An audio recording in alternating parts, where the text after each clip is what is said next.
Assalamu alaikum rahmatullahi wa barakatuh. Good afternoon. Vanakkam. Today is a remarkable day. The Federation of Singapore Indian Muslim Association, we are arranging this event exclusive for Indian Muslims as well as Tamil speaking community for everyone.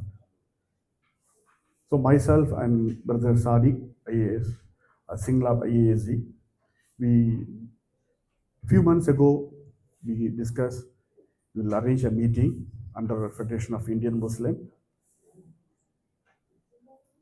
It's exclusive for Tamil. It's a benefit for whoever specialize in Tamil and to know about the scheme, the scam about in Tamil. எல்லாருமே தமிழில் இருக்கிறதுனால எல்லாருக்கும் தமிழ் தெரியும். யாருக்காவது இங்கிலீஷில் பேசணுமா? அல்ஹம்துலில்லாஹ், நன்றி. நம்ம தான் ஒரு கொடுத்து வைத்த தலைமுறை. ஏன்னா கொரோனாவையும் பார்த்துட்டோம். கொரோனாவுக்கு முன்பு இந்த டிஜிட்டல் உலகத்திற்கு முன்பு வாழ்ந்து வந்துட்டோம். இப்போது டிஜிட்டல் உலகத்தில் இருக்கிறோம். டிஜிட்டல் உலகத்திற்கு முன்னே நிம்மதியாக இருந்தோமா அப்படின்னு கேட்டோம்னா, எங்கள் அம்மா வெளியூருக்கு போவாங்க பொருட்கள்லாம் வாங்குறதுக்கு. கடைக்காரர் எவ்வளவுப்பா அப்படின்னா 80 ரூபா அப்படின்னா உள்ளேருந்து ஒரு கட்டு எடுப்பாங்க. 100 ரூபா கட்டாக இருக்கும். ஏன்னா அப்போ கட்டு கட்டாக தான் கொண்டுட்டு போய் அம்மா ஏம்மா 80 ரூபாய்க்கு இவ்வளோ பெரிய கட்டை எடுத்து நீட்டுறீங்க. ஏன்னா அப்படி அந்த அளவுக்கு புழக்கம் 500 ரூபா 100 ரூபா கட்டுக்களை தான் எடுத்து காமிக்கிறது. ஆமாம், இந்த மாதிரி கட்டாக வேணாம். நம்ம ஊரில் ஏடிஎம் வந்துருச்சு. எங்கள் ஊரில் ஏடிஎம் வரும்போது பூஜையெல்லாம் போட்டாங்க. பெரிய ஃபாத்திகாலாம் ஓதி அஜரத்தெல்லாம் ஏடிஎம்க்கு. என்ன அது, இந்த கார்டை தட்டினா பணம் கொட்டும் அப்படின்னா எங்கள் அம்மாட்ட சொன்னேன், இனிமேல் நம்ம கட்டையாக பணம் கொண்டு போவேன்னா, இது ஒரு அட்டை இருக்குதா, இதுதான் சிங்கப்பூரில் பயன்படுத்துகிறாங்க, நம்ம ஊரில் போவோம். சரி வா, பேங்க்குக்கு போனோம். சீனியர் சிட்டிசன்லாம் வாங்கன்னு சொன்னாங்க. நானும் எங்கள் அம்மாவை நம்பி அழைச்சிட்டு போனேன். பேங்க் மேனேஜர் என்ன சொல்லணும், அதோடைய பயன்களை சொல்லணும் இல்லையா? அப்படி தான் ஆரம்பித்தார் அவர். அம்மா இதுதான் அட்டை, இந்த அட்டையை தொலைச்சிட்டிங்கன்னா உங்களுக்கு பட்டையை போட்டுருவானுங்க. எப்படி? அட்டையை தொலைச்சிட்டிங்கன்னா பட்டையை போட்டுருவாங்க. இது என்ன, இந்த அட்டையை பயன்படுத்துறதுக்கு ஒரு பின், இதோடைய பின் விளைவுகள் அதிகமாக இருக்கும் அப்படின்னா. ஏண்டா ஒரு பின்னை கொடுத்துட்டு என்ன சார் பின் விளைவுகள்? இந்த பின்னை தப்பாக அமுக்குனீங்கன்னா அட்டை உள்ளே போய் மாட்டிக்கும். அப்புறம் என்ன பண்ணும், இந்த பின்னாடி வரக்கூடிய விளைவுகள்னால முன்னாடி இருக்கிற பேங்க்கு என்கிட்ட கேட்டிங்கன்னா தான் இந்த பின்னாடி ஏற்பட்ட விளைவுகளுடைய நாங்கள் தான் அந்த கார்டை எடுத்து கொடுப்போம். முதல் நாள் ஒரு கார்டும் பின்னும் வாங்க வந்ததுக்கு இவ்வளோ பெரியதா?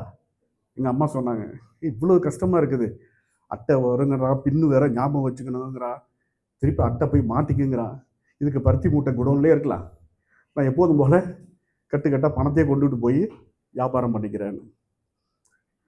அப்படிப்பட்ட காலகட்டங்கள்லாம் மாறி இன்னைக்கு டிஜிட்டல் வேர்ல்டு, எல்லாமே எதை தொட்டாலும் மின்னிலக்கம் தான். அப்போது சீனியர் சிட்டிசன் மட்டும்தான் ஏமாறுறாங்களா? நிச்சயமாக இல்லை. அனைத்து தலைமுறைகளையும் ஏமாற்றக்கூடிய அனைத்து தலைமுறைக்காரங்களும் இருக்கிறாங்க. இளையர்கள்லேருந்து முதியவர்கள்லேருந்து குறிப்பாக அவங்க முதியவர்களைத்தான் டார்கெட் பண்ணுறாங்க. ஏன்னு சொன்னால் கடுமையாக உழைத்து, நான் கூட என் நண்பர்கிட்ட சொன்னேன், வேர்வை சிந்தி சம்பாதிச்ச காசு அப்படின்னு சொன்னேன். ஏண்டா ஏற்கானில் வேலை பார்க்குற, ஏதோ எப்போ பார்த்தாலும் வேர்வை சிந்திங்கிறிய, உடம்ப பார்த்தா வேர்வை சிந்துற மாதிரியே தெரியலையே அப்படின்னு. இல்லை, அப்பப்போ சிந்தும். பொதுவாக சொல்கிறது தானே, எதையுமே சொல்ல விட மாட்டேங்கிறாங்க. இன்னைக்கு வேர்வை சிந்தி உழைத்த காசு பேங்க்கில் போட்டால் பாதுகாப்பாக இருக்கும். 2 கட்ட பாதுகாப்பு 3 கட்ட பாதுகாப்பு வரைக்கும் வந்துருச்சு. திடீர்னு பார்த்தா அக்கௌண்ட்ல காசை காணும். ஒரே ஒரு அழைப்பு தான், தொலைபேசி அழைப்பு. அது அந்த தொலைபேசி அழைப்பை எடுத்துட்டா அவங்க ஒரு ஓடிபின்னு ஒன்று அனுப்புறாங்க. ஒன் டைம் பாய்சன், என்னது பாயாசம் அப்படி கூட வச்சுக்கலாம். ஒரு தர அந்த அவன்கிட்ட கேட்டதை கொடுத்துட்டோம்னா அந்த ஃபோன் நம்ம கிட்டது இல்லை, நம்முடைய ஜாதகத்தையே மாத்திடுறான் உண்மையிலே. அப்புறம் யார் பொண்ணு கொடுப்பா? ஜாதகம் மாத்தினா எவ்வளோ பெரிய கஷ்டம். அப்போ அதில் இருக்கிற காசுகளை பொருட்களை நமக்கே தெரியாம, அப்போ நம்ம என்ன நினச்சிட்டு இருந்தோம், முன்னாடி பணமாக வச்சுக்கிறது பாதுகாப்பு இல்லை, கொண்டு போய் பேங்க்ல போடுவோம், அங்கேயாவது பாதுகாப்பாக இருக்கும் அப்படின்னா, அதுக்கும் காவல்துறை உடையிலே வந்து பேசுகிறான். நான் தான் போலீஸ் அதிகாரி, சிங்கப்பூர் காவல்துறையிலிருந்து பேசுகிறேன் அப்படின்னு. ஏன்னா காவல்துறை அதிகாரி வீடியோ காலில் பேசுகிறான்.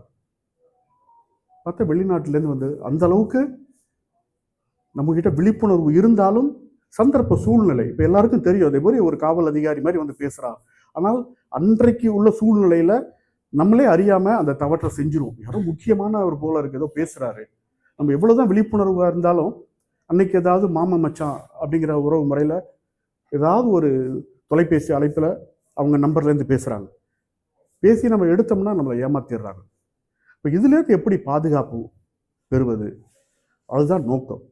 அந்த பாதுகாப்பு வளையத்தில் எப்படி அதுலேருந்து தப்பிப்பது எல்லாம் இருக்குது நம்மக்கிட்ட. ஆனால் பொருட்கள் நம்மகிட்டேருந்து பொருளாதாரம் போயிடுச்சுன்னு சொன்னால் அதுலேருந்து மீட்கிறதுங்கிறது பெரிய கஷ்டம் இல்லையா? அதை நம்ம தெரிஞ்சுக்கணும் அப்படிங்கிறது ஒரு அடிப்படையில் தான் இந்த நிகழ்ச்சி ஏற்பாடு செய்யப்பட்டுள்ளது. இதற்கு இந்திய முஸ்லீம் பேரவையுடைய தலைவர் சகோதரர் பிலால் அவர்கள் நான் இந்த நிகழ்ச்சி நடத்தணும் அப்படின்னு சொல்லும் பொழுது உடனே ஏற்றுக்கொண்டார். அதுக்கு முதல்ல அவருக்கு ஒரு பலத்த கைத்தட்டலில் கொடுப்போம். அது மட்டுமல்ல, அனைத்து கவுன்சில் மெம்பர்களும் இது ஒரு நல்ல முன்னெடுப்பு, இது அவசியம் நம்ம செய்யணும் அப்படின்னு சொல்லி அவங்களும் அதுக்கு ஆதரவு தந்தார்கள். அப்போ இந்த மஸ்ஜித் அப்துல் கஃபூர் அவங்களுடைய மேனேஜ்மெண்ட்டும் இங்கே நடத்தலாம், சிறப்பாக நடத்தலாம் அப்படின்னு சொல்லி அவங்களுடைய ஆதரவு கொடுத்தாங்க. அவர்களுக்கு நம்ம ஒரு நன்றியை தெரிவிச்சுப்போம்.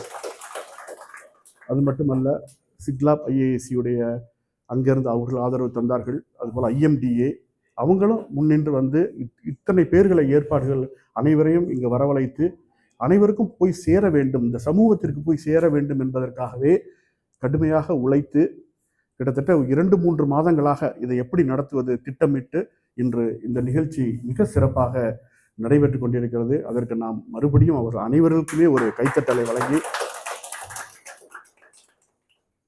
இந்த நிகழ்ச்சி மேலும் மேலும் ஒரு வெற்றி நிகழ்ச்சியாகவும் தொடர்ந்து பல இடங்களில் இதை செய்வதற்கு தயாராக இருப்பதாகவும் சொல்லியிருக்கிறார்கள். ஆகவே நம்முடைய தாய்மொழியிலே, தமிழ் மொழியிலே இந்த நிகழ்ச்சி சிறப்பாக நடைபெற வேண்டும், மற்ற இடங்களிலும் நடைபெற வேண்டும் என்ற ஒரு சிறிய வேண்டுகோளையும் வைத்து வாய்ப்பு வழங்கிய உங்கள் அனைவருக்கும் நன்றி கூறி விடைபெறுகிறேன். அஸ்ஸலாமு அலைக்கும் வரஹ்மத்துல்லாஹி வபரகாத்துஹு. வணக்கம்.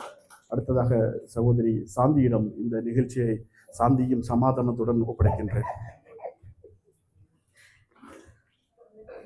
வணக்கம்.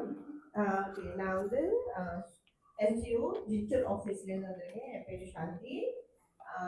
இட்ரிஸ் வந்திருக்காங்க. அப்புறம் கிருஷ்ணன் அண்ட் குமாரி 4 பேரும் வந்திருக்கோம். ஸோ ஓகே, இப்போ என்ன நடக்குதுன்னா, நான் வந்து உங்ககிட்ட வந்து எக்ஸ்சேஞ்ச் பண்ண போகிறேன் உலகத்தில் என்ன நடந்துகிட்டு இருக்குன்ட்டு. இப்போ வந்து ஸ்கேன்ஷியல்ங்கிறது வந்து ஒரு ஆப் வந்து இருக்கு.